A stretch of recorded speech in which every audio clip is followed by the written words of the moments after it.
de una concepción de la libertad que subyace tanto en Spinoza como en Leibniz, que ha sido llamada por Susan Wolf y Don Garrett asimetría de la libertad, y que consiste en afirmar que somos libres para hacer el bien, pero no para hacer el mal.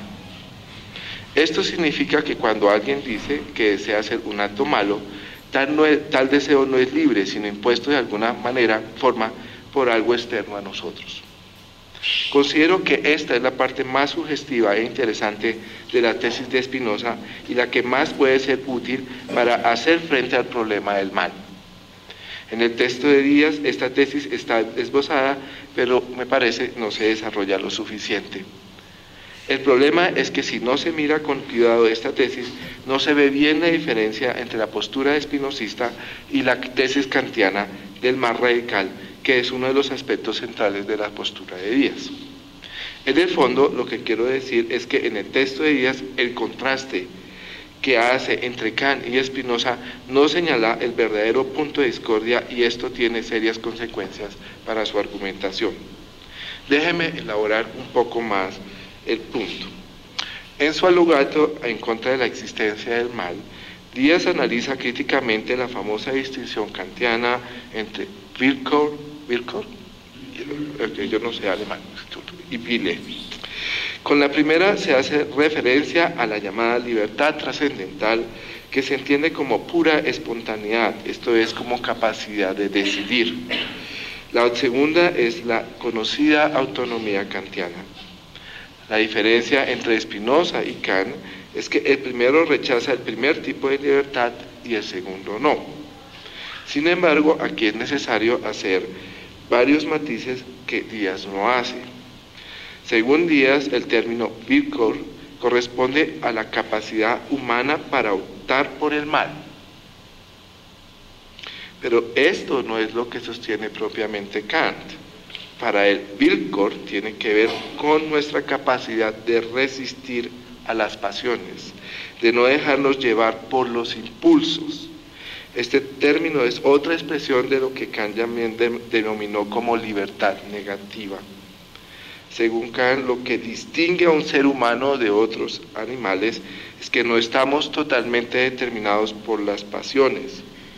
Kant dice por los impulsos. En Spinoza hay una concepción similar, aunque no la misma, es parecida mejor. La posibilidad de que podamos actuar de acuerdo con la razón depende de nuestra capacidad de resistir a las pasiones. Ahora bien, en la religión, dentro de los límites de la razón, Kant se opone abiertamente a la tesis del mal diabólico, que consiste precisamente en afirmar que hay seres humanos que actúan por mor del mal mismo, que escogen el mal sin ningún otro motivo, el mal por el mal. En este sentido, la tesis de Kant es cercana a la de Spinoza. No existe para él la malignidad humana entendida en términos del mal diabólico. Lo que Kant sostiene es que el alma humana puede llegar a ser corrupta cuando subordina la ley moral al amor propio. Pero el amor propio en sí mismo no es malo, según Kant, sino que puede ser el origen del mal cuando el ser humano, en lugar de poner primero la ley moral, pone a esta al servicio del amor propio. Algo similar afirma Spinoza en la cuarta parte de la Ética. Actuamos contra nosotros mismos y contra los otros cuando subordinamos lo que la razón nos indica a la satisfacción de nuestras pasiones. Volviendo al texto de Díaz, es notable que en su análisis de Kant pasa sin advertirlo de la cuestión de si el mal existe o no al problema sobre las fuentes o causas del mal. La tesis kantiana del mal tiene que ver es con esta segunda cuestión, no con la primera. En el texto arriba mencionado, Kant señala de entrada que la historia ha mostrado fehacientemente la existencia del mal. En términos de Hume, esta es una cuestión de hecho, no una cuestión normativa ni una cuestión acerca del carácter de las personas. En síntesis, me parece que la lectura que Jorge Aurelio hace de Kant no le hace justicia a lo que Kant quiere decir. En mi opinión, la diferencia entre Kant y Spinoza es que para este último, el que en un momento dado de nuestra existencia seamos capaces de resistirnos a las inclinaciones, no es algo de que dependa de nosotros, es algo determinado por las circunstancias, mientras que para Kant no. En Kant el ser humano, en tanto ser racional, siempre tiene el poder de ejercer esa capacidad, no importa las condiciones, circunstancias sociales y naturales en que se encuentre. Esta diferencia tiene importantes consecuencias en lo que tiene que ver con el problema de la imputabilidad de los actos malos. 3. En varios lugares del texto se señala la tesis, que se ha vuelto un lugar común, de que el mal, y especialmente un mal como el Holocausto, es incomprensible. Esto, sin embargo, no quiere decir que la reflexión deba parar allí y quedar suspendida frente a lo que pasó.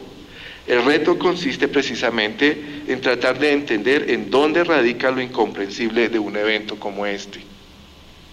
Una de las tesis centrales de Spinoza es que la filosofía es ante todo el esfuerzo por comprender, por dar cuenta de lo que somos.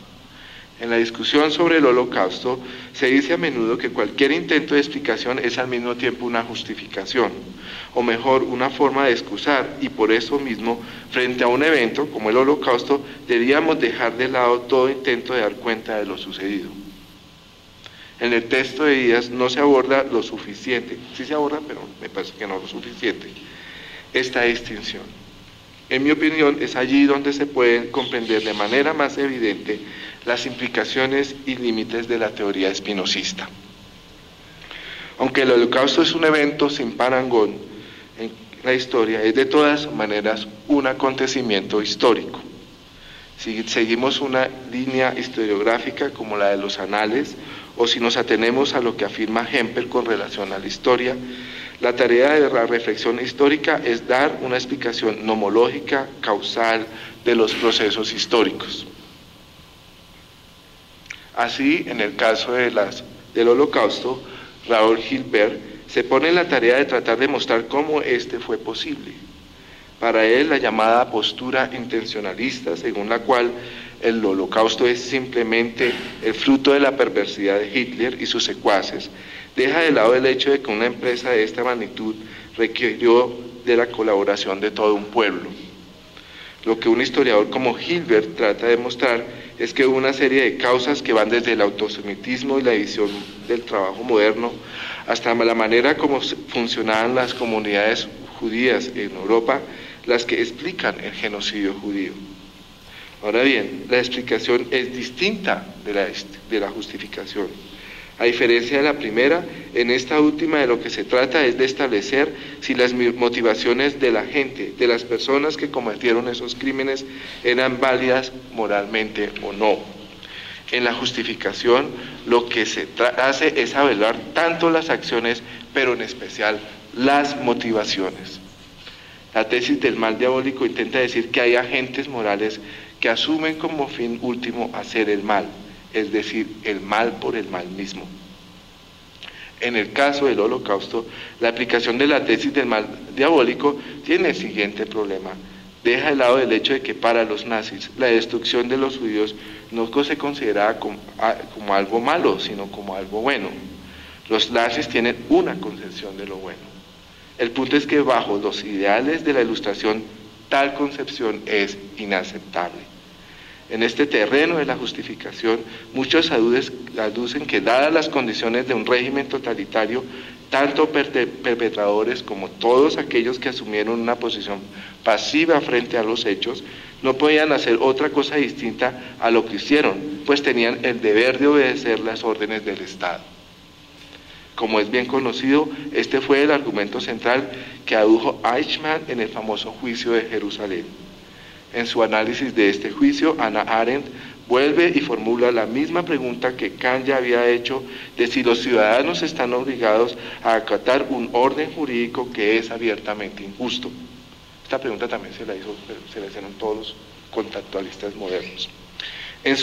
Como es bien conocido,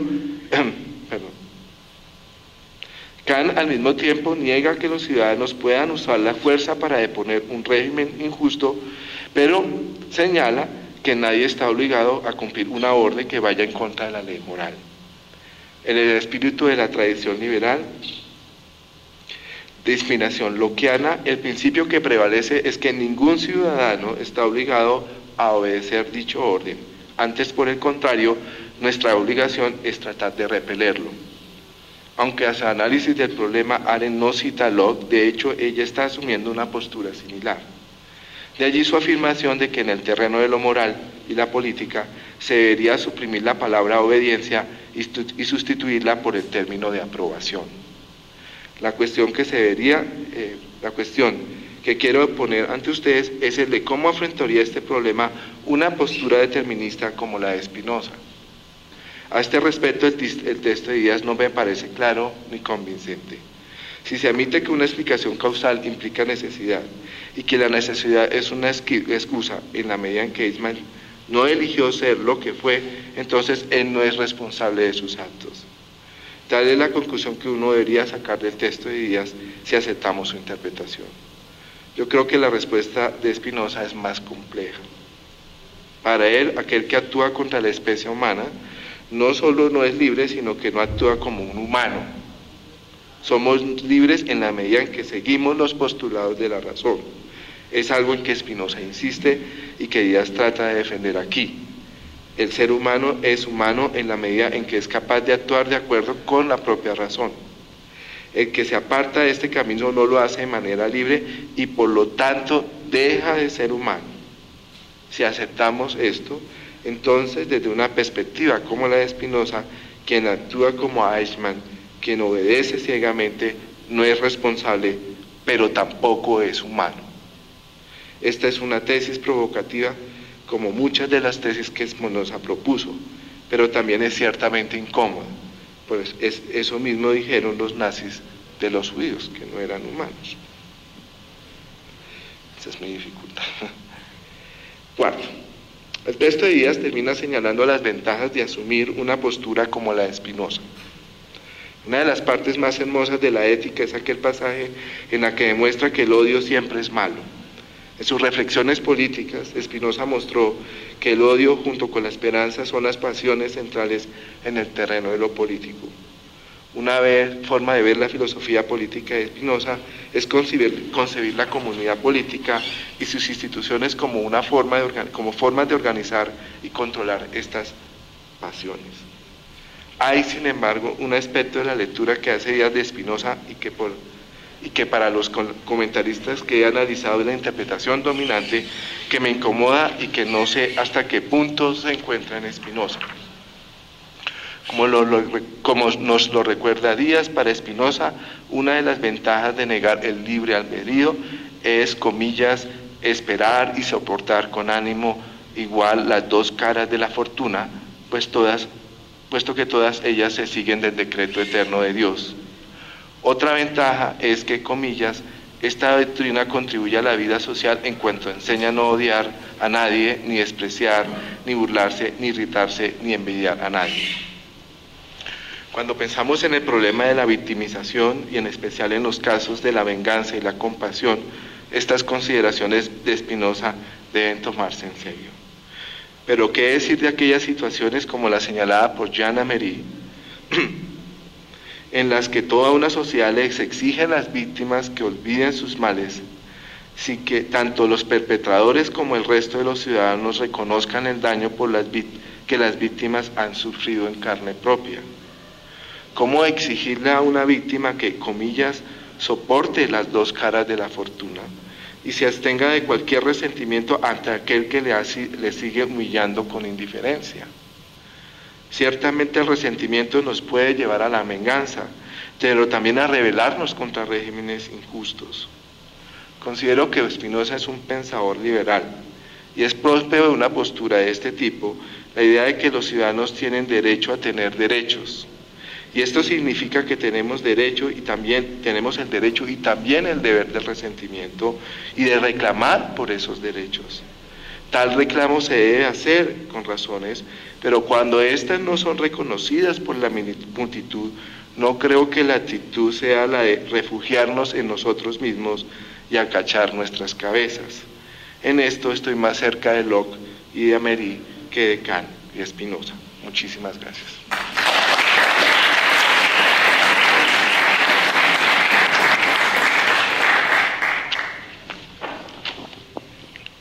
Bueno, varias cosas para comenzar. A mí siempre me ha llamado la atención cuando se hacen conferencias y al final de la conferencia se le pide al público que haga preguntas y el público se queda callado porque después de oír tantas cosas, pues uno no sabe qué preguntar, tiene que darle un tiempo para asimilar.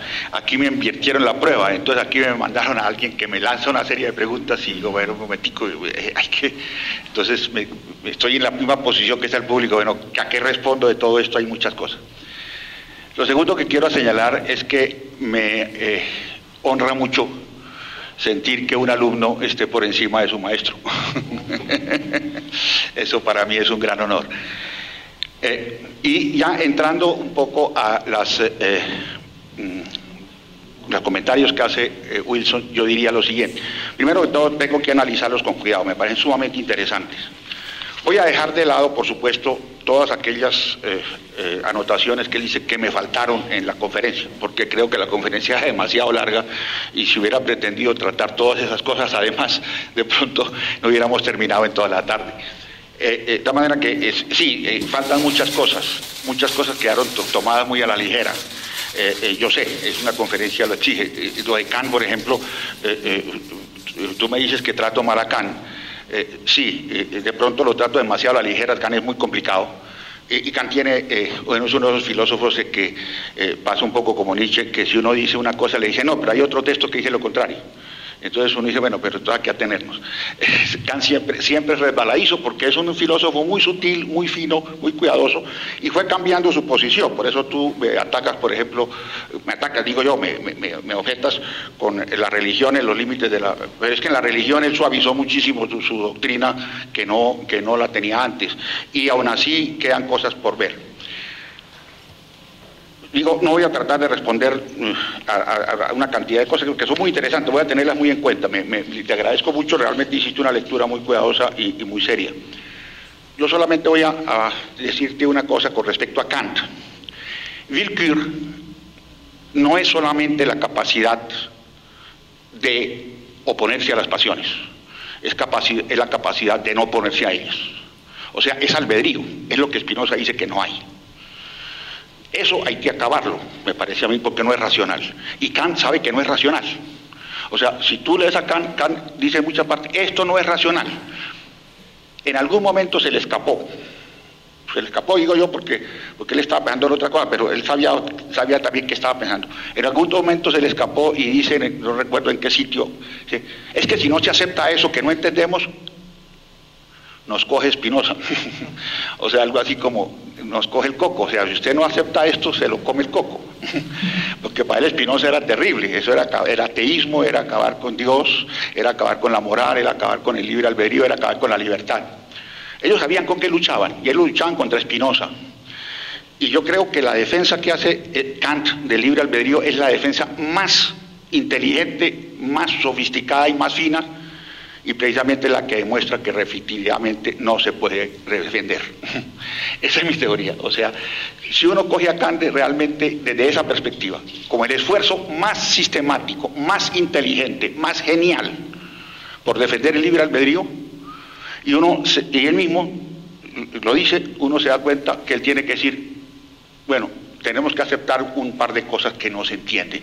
Ahora, unas cosas que no se entienden para mí son cosas que son contradictorias, porque si no, ¿por qué no se van a entender? A no ser que sean arabescos o cosas así, pero no. Dice, no se entiende que estas dos cosas estén juntas, o sea que son contradictorias. O sea que él dice, si usted quiere aceptar el libre albedrío, tiene que tragarse unas cuantas contradicciones, por lo menos una, si no un par y a veces más. Y eso es lo que Spinoza dice, la razón no lo puede aceptar. O sea, yo no puedo aceptar una doctrina que me toque tragarme contradicciones. ¿Por qué no ensayamos más bien a resolver esas contradicciones? Ahora, si uno después, como haces tú muy inteligentemente, y eso lo han hecho otros, trata de defender a Kant, uno sí puede acercar a Kant a Spinoza muchísimo. O sea, uno lo puede acercar muchísimo. Pero cuando llega el libre albedrío, ahí sí no hay compatibilidad posible. Ese es el punto que a mí me parece interesante. A mí me parece interesante porque Kant, repito, es el enemigo más claro de Spinoza y yo creo que no logró acabar con él. Y Spinoza nos hace un desafío que yo creo que es el único que podemos aceptar. es que tengamos que hacer una moral donde no aceptemos contradicciones, misterios, cosas incomprensibles, porque entonces ante eso no tenemos nada más que hacer, sino, como digo yo, rezar para que no vuelva a ocurrir. No, las cosas son comprensibles, son terribles, pero son comprensibles. Comprensibles no significa, como tú dices muy bien, no significa justificables, son comprensibles. En eso yo creo que debemos insistir. Ahora, que una visión como la de Spinoza no explicaría, digamos, el derecho que tienen los seres humanos al resentimiento, como dices tú. Me acuerdo el artículo de Strawson sobre el resentimiento, que yo también lo leí desde Spinoza y escribí algo sobre eso mostrando que de pronto Strawson no tenía tanta razón como se le da. Que los seres humanos tenían derecho al resentimiento. Dos cosas. Primero, los seres humanos, mientras no sean filósofos, filósofo no significa que hagan una carrera de filosofía y tengan un título de doctor. Filósofo para Spinoza es que sean personas que estén dispuestas a orientar su vida a la luz de la razón, haciendo un esfuerzo sumamente costoso y difícil como es este. A esas personas está muy bien que tengan resentimiento, que tengan pecado, que tengan infierno, que tengan castigo. Todas esas cosas son buenas porque es la manera de entender el mundo de una manera menos racional y más imaginativa, y es lo más racional que hay posible la imaginación. De tal manera que no es que Spinoza haga que si estamos de acuerdo con Spinoza, hagamos una campaña para acabar con todos los resentimientos y así la gente no se queje tanto, no ande criticando. No son filósofos. Pero los filósofos tenemos derecho a comprender qué fue lo que pasó. Ahora, que como filósofos no podamos aceptar el resentimiento, depende de lo que llamemos resentimiento. Tú lo dices muy bien, y es una tesis muy dura de Spinoza, pero que a mí me parece que a la luz de la razón había que aceptarla. Las personas que obran en contra de su razón son personas que se ponen por debajo de su nivel de ser humanos, o sea, se comportan como animales. Y hay que tratarlos como animales, lo cual no significa que los tratemos mal. A los animales también hay que tratarlos bien. O sea, yo no digo que porque un perro sea perro, entonces lo cojamos a palo. No, pero hay que tratarlos como animales. O sea, hay que tratar de defendernos de ellos, hay que tratar... Ahora, como no son meramente animales, sino que pueden volver a ser humanos y pueden recuperar su estado de humanidad, hay que abrirles ese espacio de recuperación hacia la humanidad. Pero mientras no lo recuperen, tenemos que tratarlos como animales, o sea, como gente peligrosa que hay que tener cuidado. Ahora, los animales no es que todo lo hagan mal, un perro no es que nos esté mordiendo a todo el mundo, pero hay que tener cuidado. Y si encima tiene rabia, entonces la cosa se pone más difícil. Eso es lo que dice Spinoza. Filosóficamente hay que comprender que un ser humano que obra mal es porque está perdiendo su capacidad de reflexión, está perdiendo su libertad. Y hay que entenderlo así, nosotros. Para el Estado, para la política, para el derecho, etcétera, se lo puede considerar de otra manera. Pero siempre que haya muchas oscuridades. Que a uno siempre, por ejemplo, yo se lo decía a algún jurista, a uno siempre le queda el problema de que en el derecho, por ejemplo, penal, pareciera que se le pidiera a los pobres jueces que averiguaran las malas intenciones que tuvo ese señor para ver qué tan mala intención tuvo y lo castiguen. Cuando nadie sabe, como todos sabemos, que las malas intenciones no las podemos descubrir nadie. Las podemos deducir y decir, parece que tuvo malas intenciones, parece que tuvo muy mala intención. Pero yo creo que por ahí no debería ser la búsqueda. La búsqueda es preguntar qué tan peligroso es este señor y qué tan recuperable es.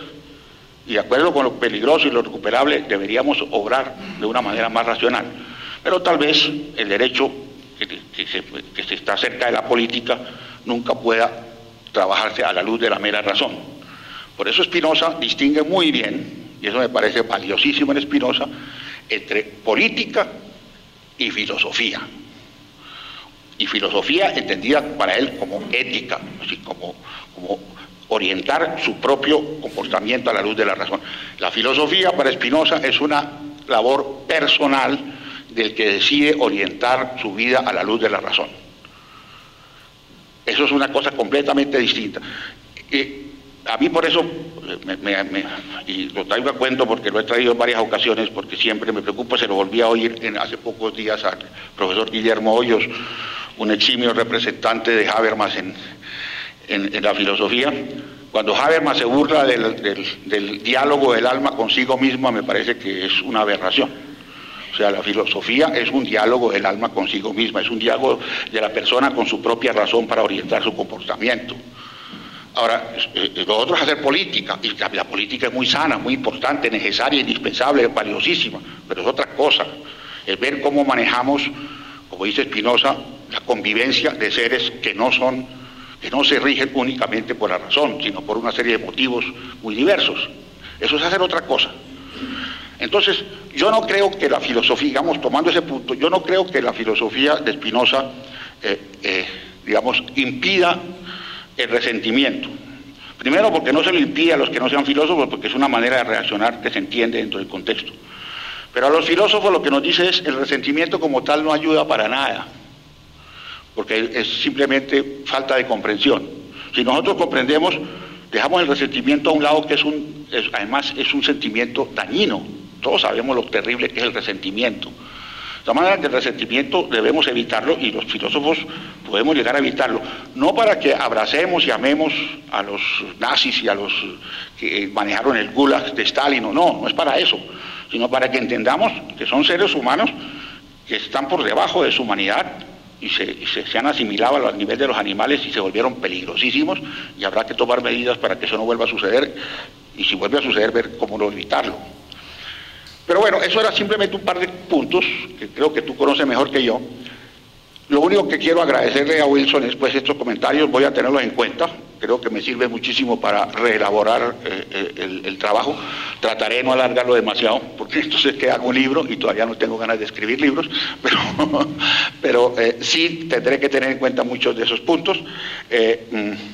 La defensa de Kant me parece muy certera, muy adecuada, y no más, porque ¿para qué más?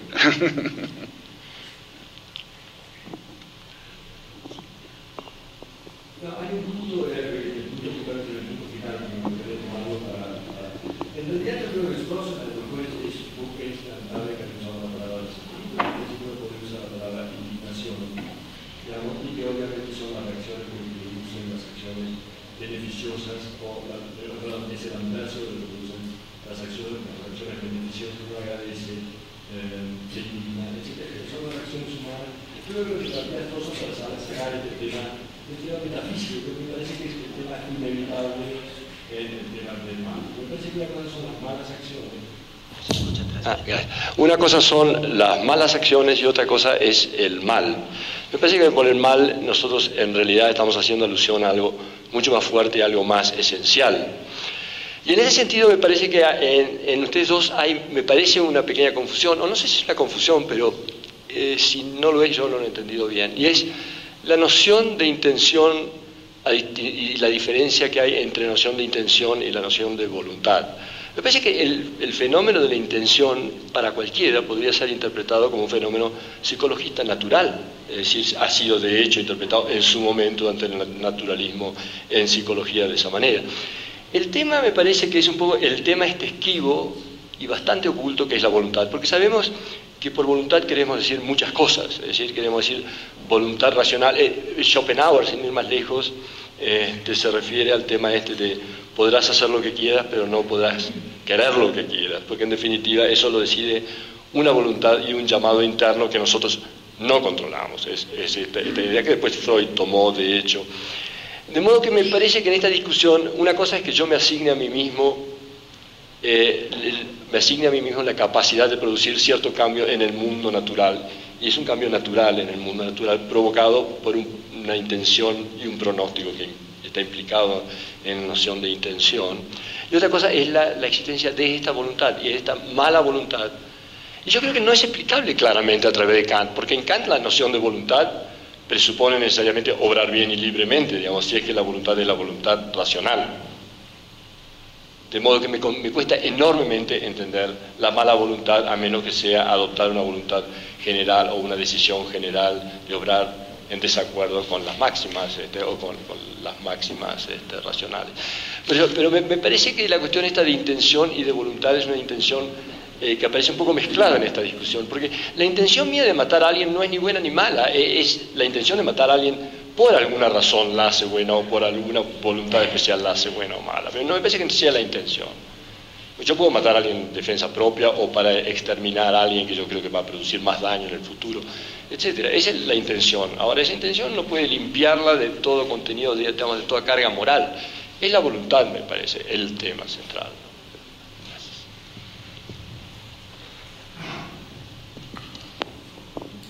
¿Tú vas a responder a esa pregunta?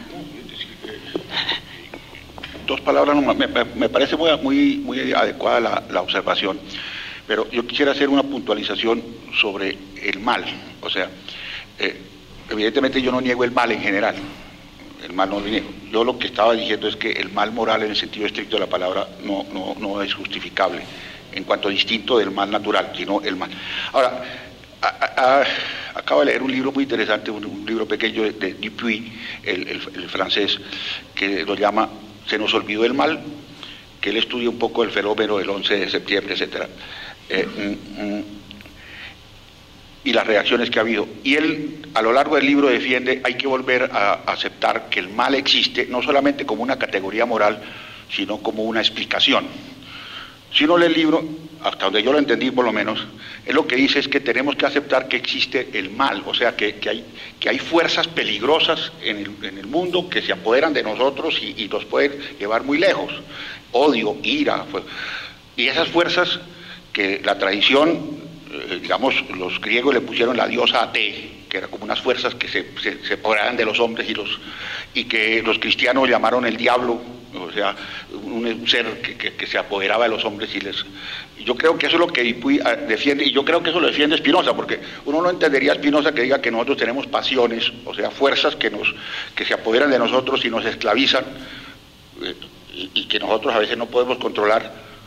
Eso es lo que está diciendo, que existen unas fuerzas que son peligrosas, porque nos pueden esclavizar, y que esas fuerzas existen, que las llamemos el diablo, que las llamemos ateo, que las llamemos pasiones, eso es otro problema, eso puede ser, unas palabras pueden ser mejores que otras, pero lo que me parece interesante de Dupuy, que pareciera que estuviera contra Spinoza, porque parece hay que recordar el mal, yo creo que en el fondo está diciendo eso, recordemos que hay unas fuerzas que son peligrosas y de las cuales nosotros tenemos que tener cuidado, porque se pueden apoderar de nosotros y hacernos mucho daño, y eso hay que aceptarlo. Cómo encarnemos esas fuerzas, cómo las visualicemos, cómo las especificamos, pues eso ya es un problema de otro género. Me voy a tomar la palabra con el perdón de ustedes, pero es que me inquieta algo en general de Spinoza, a quien, confieso, no conozco, sino muy ligeramente, y esa inquietud me hace que yo urgentemente tenga esta pregunta para ti, Jorge Aurelio, y no sé si con eso hago justicia a Spinoza y a lo que expusiste. La inquietud me surge, entre otras cosas, de la respuesta que le das a Wilson a sus preguntas, recurriendo a la política, recurriendo al ámbito de la política, que se supondría entonces que es el terreno donde el arrepentimiento, el resentimiento y podrían tener algún lugar. Mi inquietud es la siguiente. Es como si Spinoza atribuyera, por así decirlo, un estatus a la filosofía y a la reflexión entre filósofos. Sin embargo, el que es filósofo y que piensa para filósofos proponga una indagación entre filósofos sobre lo que ocurre, sin embargo, entre gente de a pie, o sea, otro estatus. Aquí estamos los de a pie, aquí están los de a pie a los que les pasan ciertas cosas y nosotros, filósofos, pensamos como a un nivel distinto. Me pregunto entonces qué servicio le hace la filosofía, la propuesta filosófica de Spinoza a lo que pasa constantemente entre los mortales. Sí, finalmente entonces pareciera ser que su propuesta está tan despegada de cosas con las que desesperadamente estamos teniendo que ver en la vida diaria. Bueno, sí, creo que te entiendo en el sentido de que tocas un tema que para mí también es bien importante y significativo en el quehacer filosófico. Y es un problema que lo podemos encontrar a todo lo largo de la filosofía. ¿Qué tan elitista es hacer filosofía? O sea, en Spinoza se ve muy claro. Por ejemplo, Spinoza cuenta en la Reforma del Entendimiento, yo me di cuenta de que la gente andaba buscando cosas sin sentido y se mataba por muchas cosas. Yo dije, yo quiero buscar un bien supremo, yo quiero buscar, etcétera. Yo quiero orientar mi vida a la luz de la razón. E inmediatamente él se da cuenta, eso me separa de los demás. O sea, yo no voy a ser como los demás. O sea, si yo me pongo a hacer filosofía en este sentido, de que me voy a orientar hasta donde pueda, a la luz de mi razón, yo voy a ser distinto de los demás, y entonces se pregunta, ¿y qué hago yo para vivir con esa gente? Porque yo tengo que vivir con la gente, yo no puedo vivir fuera. Entonces hace sus pequeñas normas de cómo comportarse, porque él siente que la filosofía nos aísla de alguna manera, nos hace distintos. Ahora, yo creo que eso no es tan grave en sí mismo, porque eso le pasa a todos. O sea, un ingeniero que estudia ingeniería se hace distinto de todos los demás, porque él sí sabe ingeniería y nosotros no. Y si es matemático, sabe matemática y nosotros no. Y el abogado se llena de privilegios, es decir, si yo quiero ir a pedir tengo que conseguirme un abogado porque si no, no me aceptan. O sea que todo saber indica un privilegio y siga una elitización. En el caso de la filosofía es un caso también igual, pero tiene sus peculiaridades. Y es que nos hace distintos de una manera un poco diferente. Y es que Spinoza, la reflexión de Spinoza es, si yo quiero hacer filosofía, yo trataré de orientarme a la luz de mi pura razón, pero no le puedo exigir a los otros que lo hagan, pero tengo que convivir con ellos, y yo tengo como filósofo también que preguntarme, como filósofo debo preguntarme, cómo se convive con personas que no son filósofos, y eso es hacer política. El filósofo, aunque él dice de una manera bastante irónica, en la introducción, pero es en cierto sentido contradictoria, en su introducción al tratado político comienza diciendo, los peores tratadistas de políticos son los filósofos. ¿Por qué? Porque los filósofos se imaginan un ser humano que no existe, y entonces se ponen a pensar cómo hacemos con ese ser humano que no existe, y consideran que todos los seres humanos que sí existen son una parranda de un poco de gente despreciable, porque no son los que ellos como existen. Y entonces hacen una política, dice él, que solamente serviría en un mundo de ángeles, donde no se necesitaría política, por supuesto, porque si todos fueran ángeles no había que hacer política. Entonces dice, los filósofos son los peores para hacer política, los mejores son los políticos, que esos sí viven metidos en la masa. Eso significa que él, sin embargo, escribe un tratado político y un tratado teológico político. Es que él siente, entiendo yo, que cuando él como filósofo hace política, tiene que cambiar su perspectiva. Ya no está preguntándose a la luz de la pura razón cómo orientar su vida, sino cómo tratamos entre todos de orientar nuestra vida de la manera más razonable, y yo como filósofo creo que puedo aportar en eso, a condición de que tenga claro de que cuando estoy haciendo eso, no estoy haciendo ética, estoy haciendo política. Entonces, sí hay una labor del filósofo, pero es distinta de la labor del puro filósofo. Ahora, lo que yo encuentro en Habermas es que él dijo, no, es que yo quiero ser político. Le dije, muy bien, pero entonces no se burle de nosotros que queremos ser filósofos, que queremos tener el diálogo del alma consigo mismo. Steph.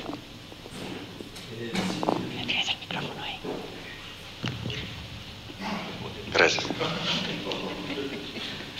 Tenía una pregunta acerca de la distinción que se mencionó aquí entre mal moral y mal natural, ¿sí?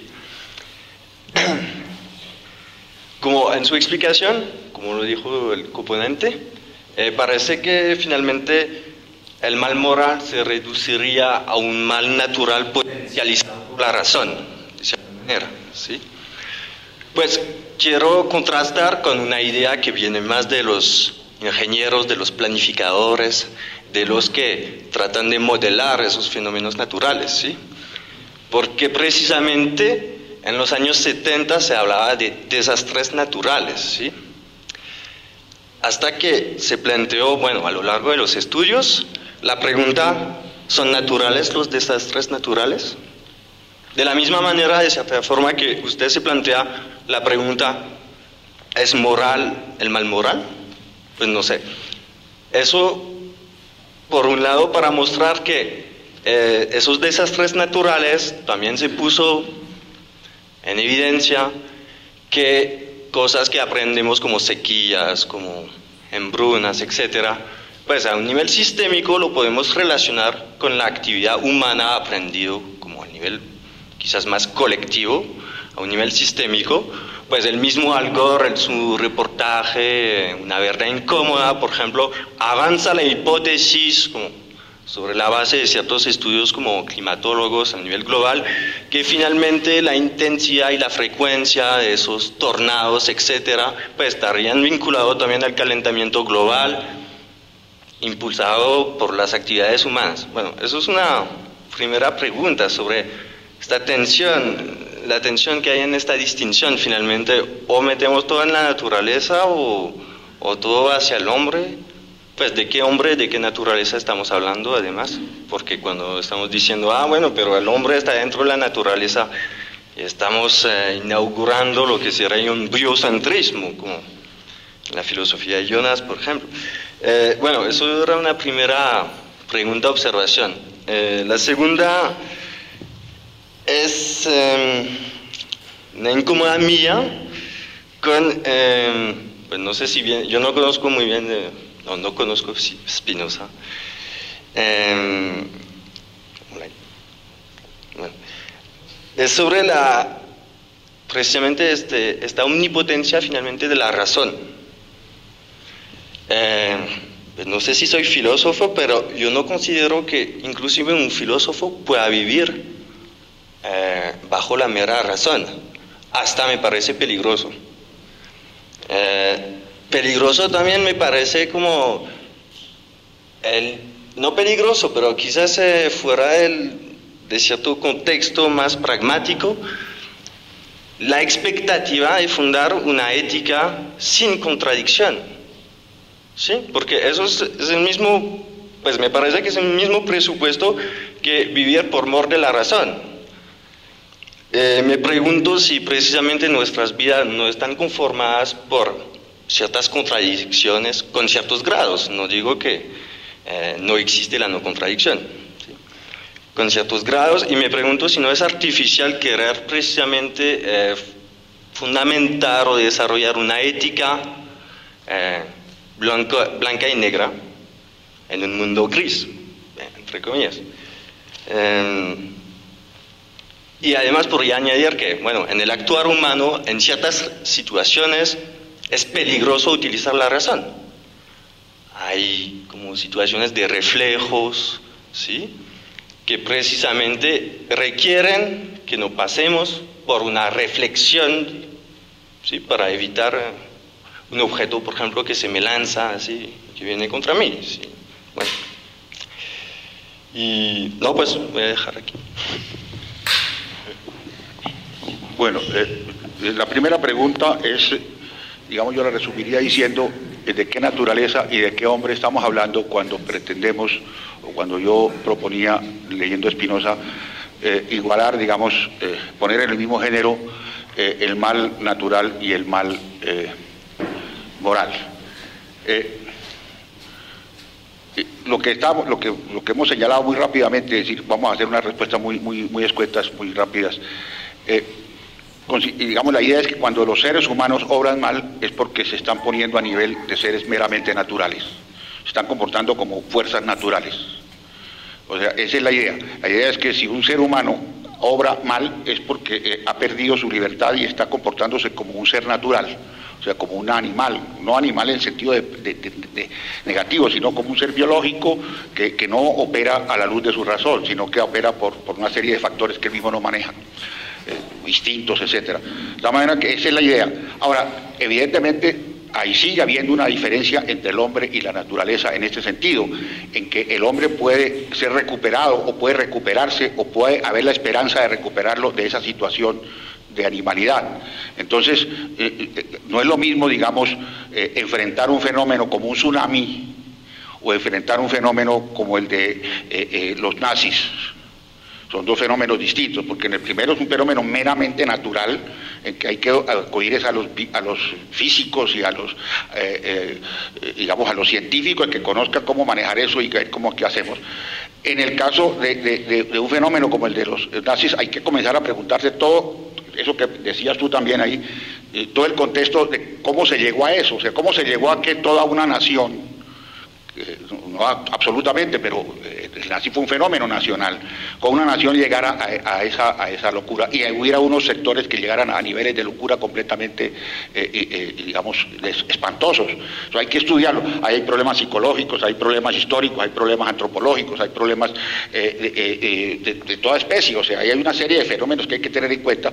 Es lo que decías tú, citando, no recuerdo a quién, no es simplemente que Hitler era un malvado, matemos como dicen, matemos el perro y se acabó la rabia, no, el problema era mucho más complejo, es todos los fenómenos que llevaron a Alemania a esa situación. Entonces, sí hay una diferencia, claro, entre los males morales y los males, lo que llamamos los males morales, pero en el sentido en que los males que llamamos morales son fenómenos naturales de una serie de personas que pueden llegar a ser seres humanos, que hay que interpretarlos como seres humanos y no como simples cosas, y obedecen a otros problemas, como no es lo mismo manejar, digamos, agronomía o manejar psicología, pero esa es la diferencia. Entonces, hay que tener en cuenta esos factores. Yo lo que creo es que la diferencia, o digamos, lo que quiere hacer Spinoza es decir, tratemos los males morales como fenómenos naturales de la misma especie, solamente que tienen otro género distinto, tienen sus peculiaridades. La segunda pregunta sobre si vivir a la luz de la razón no es hasta peligroso, digamos, es exagerado, sí es. Primero que todo, la razón es capaz de conocer sus propios límites, pero no acepta sino los límites que ella misma reconoce. O sea, en ese sentido la razón es hegemónica. O sea, ella sabe que tiene límites y los puede saber, pero solamente lo que ella misma está dispuesta a aceptar, no lo que le impongan desde fuera. Entonces, la razón tiene conciencia también de su finitud, por ejemplo. Nosotros tenemos una razón finita. Eso también, en eso Kant, por ejemplo, es un gran modelo de la insistencia en que nuestra razón es finita. Pero eso no indica que entonces renunciemos a la razón, o entonces tratemos de orientarnos de otra manera. No, el filósofo es el que ha querido vivir su vida a la luz de su razón. Eso desde los griegos, desde que comenzaron los griegos, o sea, de lo que le dicta su razón. Y una de las cosas que le dicta su razón es que su razón es finita y que entonces toca manejarla con cuidado y saberla para manejar. Por otra parte, razón no hay que identificarla con el mero entendimiento. El entendimiento es una función muy peculiar de nuestra capacidad intelectiva, pero no hay que identificarla con la razón. La razón, y Kant lo señaló muy bien, él fue el primero que, digamos, hizo esa división con limitaciones y con cosas que se le puede criticar, pero tuvo mucha claridad en que una cosa es el entendimiento y otra cosa es la razón. Y eso lo va a desarrollar después. Y el mismo Spinoza lo tiene claro, aunque él no hace esa distinción, digamos, terminológica, él sabe que la razón opera con ideas adecuadas, mientras que, digamos, en la vida ordinaria operamos con ideas bastante menos adecuadas, pero útiles y prácticas. De tal manera que orientarnos a la luz de la razón no significa convertirnos en unos seres meramente y exclusivamente racionales, o pensar en llegar a unos niveles, digamos, de misticismo puro, de transparencia. A veces más bien fue Kant, por ejemplo, a pesar de su conciencia de la finitud, el que exagera un poco en algunos aspectos e hizo un rigorismo que a mí me parece que se le fue de la mano, se le va de la mano a veces. Después lo suaviza, pero el rigorismo kantiano, que él mismo se gloria de ser rigorista, me parece a mí que es claramente criticable, y él lo siente al final y trata de suavizarlo, y yo creo que se le fue la mano en esos puntos. Pero se le fue la mano no porque fuera demasiado racional, sino porque a veces no supo manejar con suficiente cuidado la razón.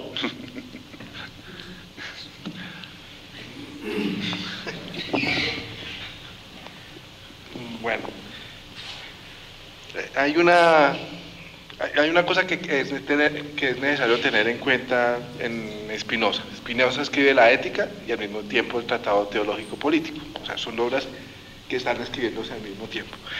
Y el Tratado Teológico Político es un libro apasionante, porque es un libro que no está dirigido a los filósofos, pero está dirigido como a los políticos, a los intelectuales de su tiempo, y él tiene una convicción, y es que él cree que los puede convencer. Evidentemente no los convenció. A mí me ha llamado siempre la atención eso, porque indican una concepción del pensador muy distinta a la que el profesor Díaz nos está aquí sugiriendo con Spinoza. Porque yo lo que he visto, al menos de la filosofía del siglo XVII, que a mí me parece una filosofía apasionante, es que los filósofos son pensadores de su tiempo y están metidos en los problemas de su tiempo y quieren cambiar la sociedad de su tiempo. Entonces, esta figura de que como es que aquí yo tengo una filosofía para aquí los filósofos, una ética para aquí para los filósofos y una política ya para la multitud, pues puede que sea cierto, pero para ellos de pronto ellos podrían decir, pero la más importante es esa y no la otra. Y de hecho Spinoza varias veces dice que es como una especie de, que es una cosa que se debe esforzar el filósofo, no solamente es por conocer más, sino porque hacer que otros vivan de acuerdo con la razón, lo cual implica que su filosofía sí está muy ligada al mundo. Y Spinoza, el gran problema que a mí me parece de la obra de Spinoza, recuerden, buena parte de la obra de Spinoza no es científica. Él no era muy buen científico, a mí siempre me ha parecido que... Es que en el terreno de lo político, en la medida en que la gente se mueve por las pasiones, el filósofo no tiene capacidad de convencer. En el Tratado Teológico Político eso lo expresa de una manera muy interesante en su análisis de los profetas. Dice, los profetas son personas que tienen una gran capacidad de convencer porque la imaginación que tiene, por decirlo así, es muy grande, y el filósofo falla allí. Y es la tragedia del filósofo, porque si el filósofo quiere cambiar la sociedad, tiene que intervenir en ella, pero con las razones solas no puede. Es donde tiene que entrar la imaginación.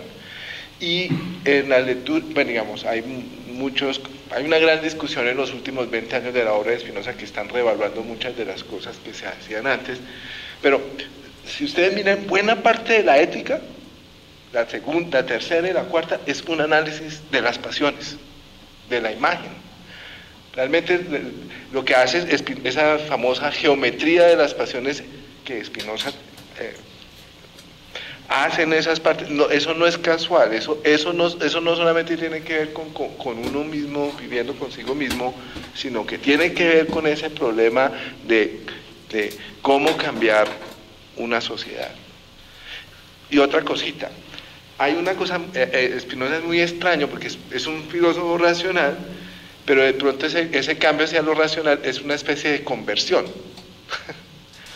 Es porque digamos, en la quinta parte termina con una especie de terapia, y entonces él dice que a la medida que vamos reflexionando, entonces vamos pasando podemos como controlar mejor nuestra imaginación y dejarnos guiar más por la razón, porque, y ahí es parte de la pregunta que usted hacía con eso.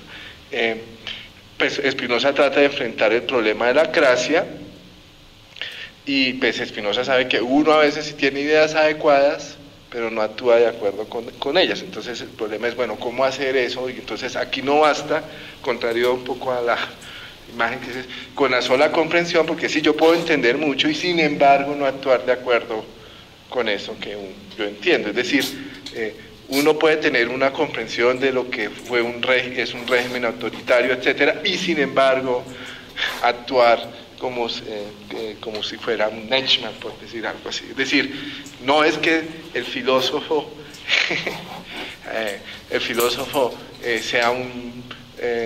pueda llegar a ser un buen ciudadano. Aquí vale la pena recordar que dos casos en el siglo XX, Frege o Heidegger, sí, muy buenos filósofos, miren, ¿no? Que eran antisemitas. Y cuando yo mencioné aquí, yo puse Jean Améry, porque Jean Améry no es un ciudadano común y corriente, es un filósofo. Y lo que él está reclamando es, sí, yo puedo comprender el holocausto y todo lo que quieran, pero de todas maneras, sí tengo un reclamo. O sea, es que en la postura que usted está defendiendo es como una, Spinoza parece como una, de pronto tenga razón, tiene sentido, es una especie de postura budista, en el cual, pues bueno, yo tengo que aceptar como lo que me pasó, pues así fue la naturaleza sí, yo lo acepto. Y yo no creo a la luz de lo que él hace en el Tratado Teológico Político, es decir, el escribir esa obra, el tratar de cambiar eso, quiere decir que no estaba simplemente esperando y soportando lo que la mala fortuna, sino no, hay que tratar de ver cómo convence a la gente, cómo cambiar a la gente. Y creo que esa problemática de Spinoza es la problemática que uno como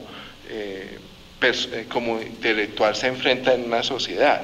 Es como el problema de la relación entre la teoría y la praxis, que creo que es ahí donde uno tiene que mirar cómo tiene que tratar de comprender cómo funciona el político y la política, etcétera. Y creo que es ahí donde hay que actuar.